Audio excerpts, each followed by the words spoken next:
All right, let's do some math. No calculators, no trauma, I promise. Picture this. You're sitting in your high school geometry class, doodling hearts in the margins instead of solving for x. But what if I told you, love and geometry actually have a lot in common? That's right. Today, we're diving headfirst into polyamorous relationships, but with a twist. Each connection is a side, each complexity a new angle, and together, we're building a decagon of love. You see, in math, shapes get more interesting as you add more sides. A triangle is chill, a square is stable, but a decagon? That's 10 whole sides. And in love, every new person adds not just another angle, but a whole new set of possibilities and complications. Think of each side as a different type or depth of connection, each vertex a moment where two hearts meet and intersect in unexpected ways. So, whether you're strictly monogamous, or you're juggling more coordinates than a GPS, I want you to look at this journey like a geometry class, where every relationship is a shape, and every shape tells a story. Let's draw our way through the decagon of polyamory, one side at a time, and see just how playful, wild, and beautifully complex the math of love can get. Let's start simple, like geometry for babies simple. Imagine a perfect circle.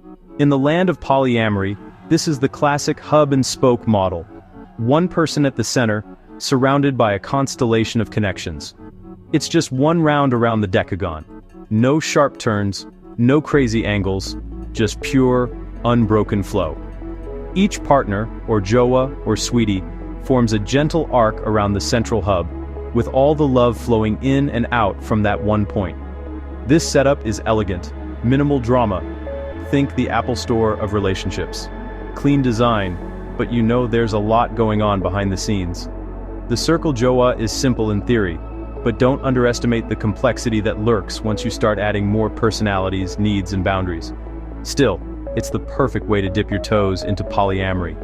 One round, one decagon, one heart at the center of it all. Now, let's spice things up with some good old math nostalgia triangles.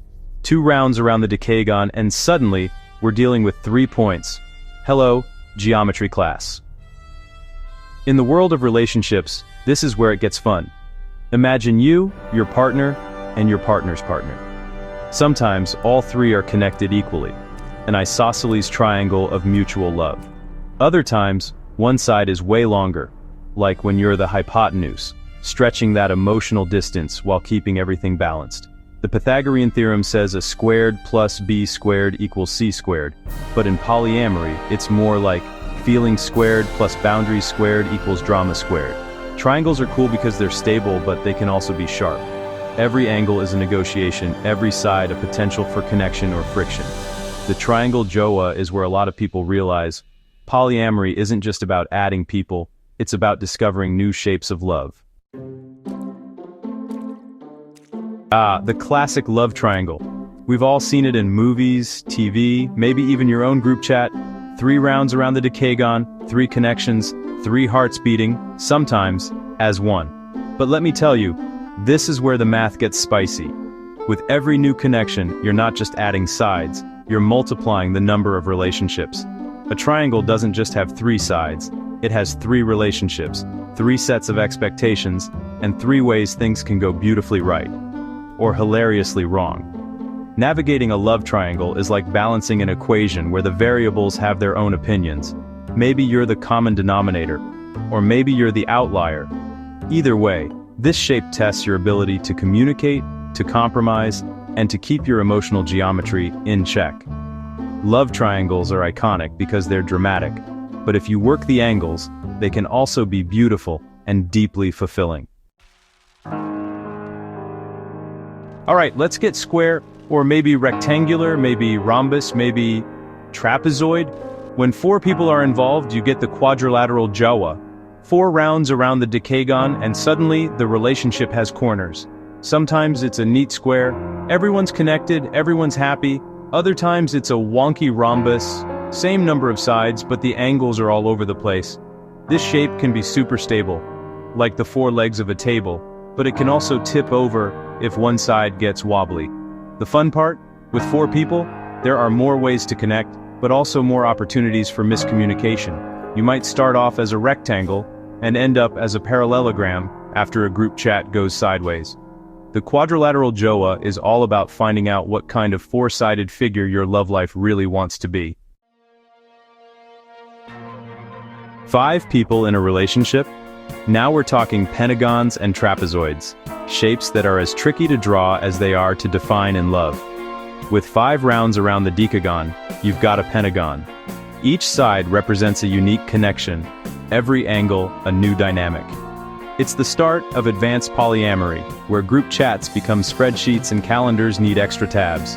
But sometimes, not everyone is equally connected. That's where the trapezoid comes in. Some sides are long and strong, others are short and sweet. Navigating a 5-person polycule is like playing 5-dimensional chess. Every move affects everyone else, and the picture always looks different depending on your angle. The Pentagon Joa is for those who love a challenge and aren't afraid to color outside the lines. Now we hit the magic number 6. The hexagon is nature's favorite shape. Bees use it, snowflakes flaunt it, and in polyamory, it's the symbol of interconnectedness. With 6 people, you get a network where everyone, ideally, knows and supports each other. It's like a relationship honeycomb.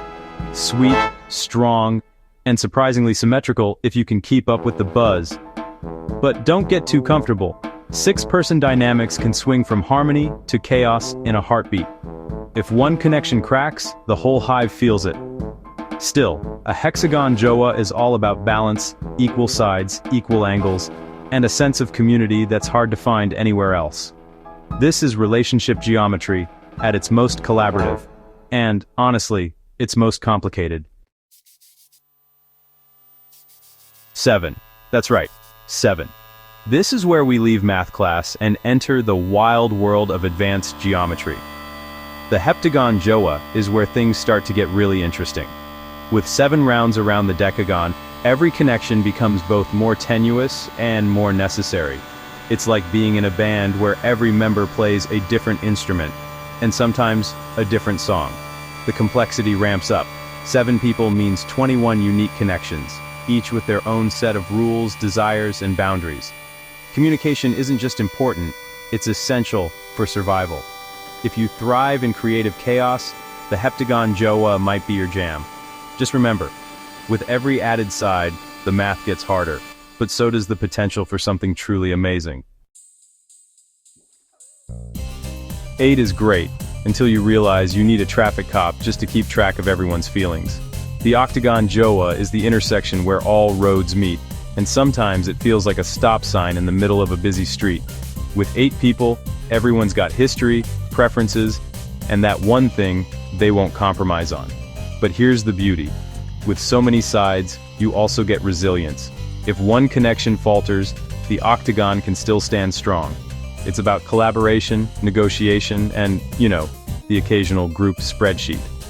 The octagon Joa is for the true enthusiasts, the ones who see love as a team sport and aren't afraid to play all positions at once. 9-person polyamory? Now we're basically in Marvel-level territory. Superhero teams, secret alliances, and plot twists everywhere.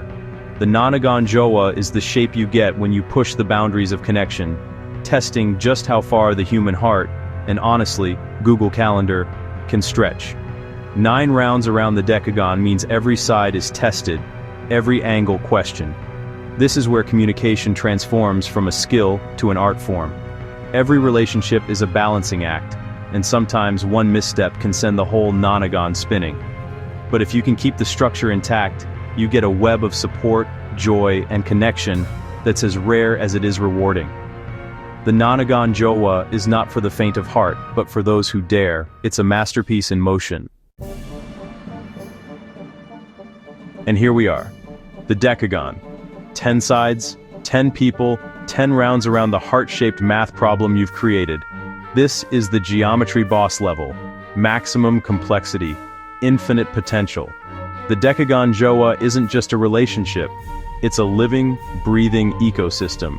where every connection feeds into the next, and the whole is so much more than the sum of its parts.